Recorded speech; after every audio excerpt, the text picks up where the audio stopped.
guys, Matt Cobb here, coming to you with another daily devotion, and we're picking back up in the book of James.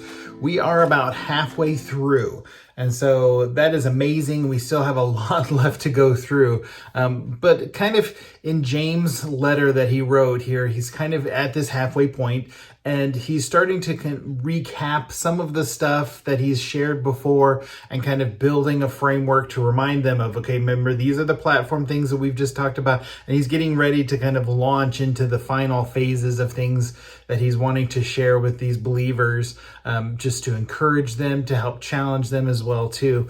And this was a difficult passage as I was reading this, mostly because as I'm kind of like reading through these things, it's reminding me of times in my own life that I have failed and that I have blown it in following my own wisdom as opposed to godly wisdom, and the chaos and disorder that results because I'm following after myself rather than after God. But we're going to dive into this passage and calling this the fruit of wisdom. I'm going to read the entire passage. We're going to kind of focus on the first half this week and then focus on the second half next week. But this is the fruit of wisdom, James chapter 3, verses 13 through 18.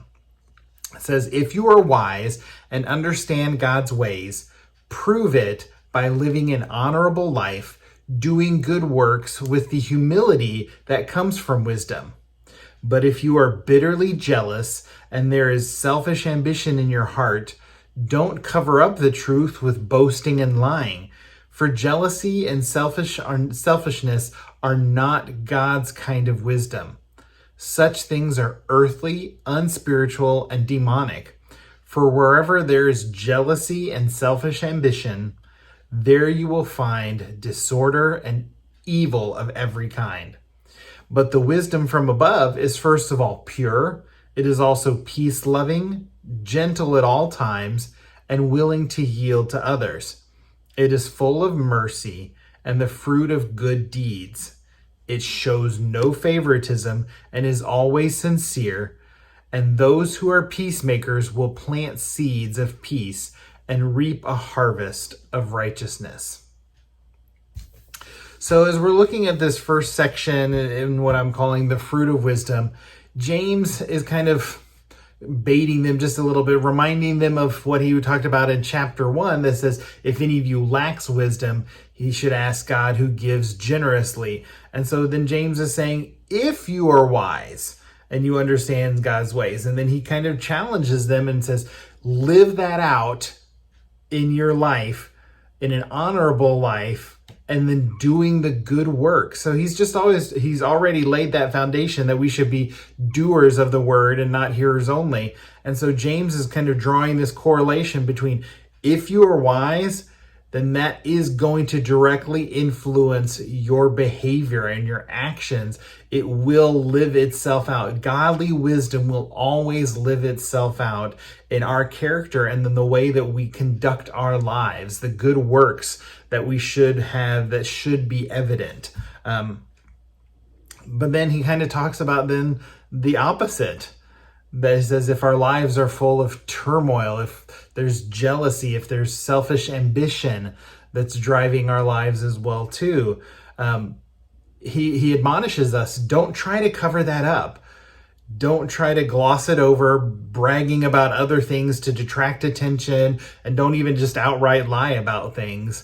Because I think there's two reasons that James is saying that we shouldn't try to hide these things in our own lives. And I've been guilty of it as well too, many times. The number one reason is that it's not helpful in dealing with the root causes. That if we're trying to cover up things, it's not getting to the root of what's the problem in our own hearts and lives. And then the second thing is that everyone always sees through it. I mean, how many times have we tried to cover up a problem that's going on in our lives only to have a good trusted friend say, I knew something was bugging you.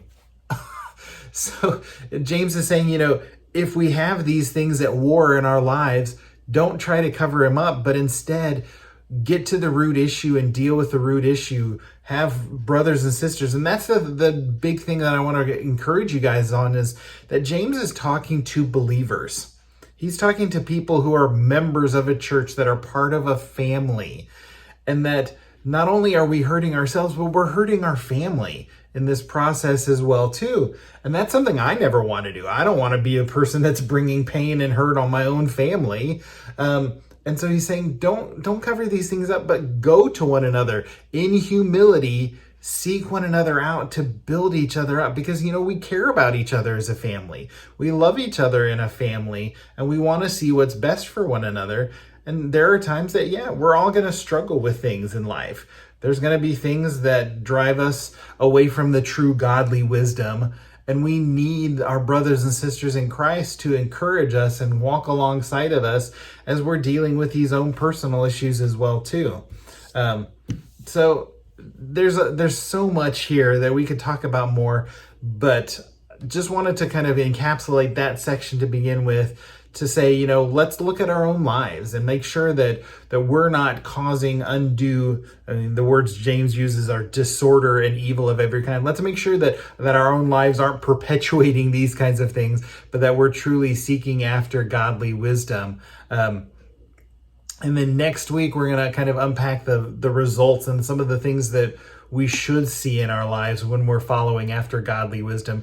And sometimes there are things that we need to just do, even if we're not feeling it. We need to do those things that we know are right, and then God works out the rest as we're doing those things. So, it's not a once I feel it, then I'll do it. It's I'm going to start doing it. And as I'm doing it, God helps me feel it. And so it builds upon itself.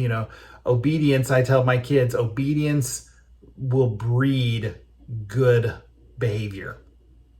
The more that you obey the things that you know to be right, the more you're going to want to do the right things as well too. So be encouraged, guys. There's times in all of our lives that we struggle with jealousy. We may struggle with selfishness, things like that we focus on ourselves. But you know what? God has not abandoned us. God's not giving up on us. And as a church family, we don't give up on each other because we love each other. So we're going to pick up next week talking about the fruits of wisdom and some of the results that we'll see of that godly wisdom in our lives. So have a great Labor Day weekend, guys. That's when I'm recording. This is right before Labor Day weekend. So have a great weekend, whatever you may be doing with family, friends, things like that. And we'll catch you next week as we dig into James just a little bit more. So have a great week, guys. Be encouraged.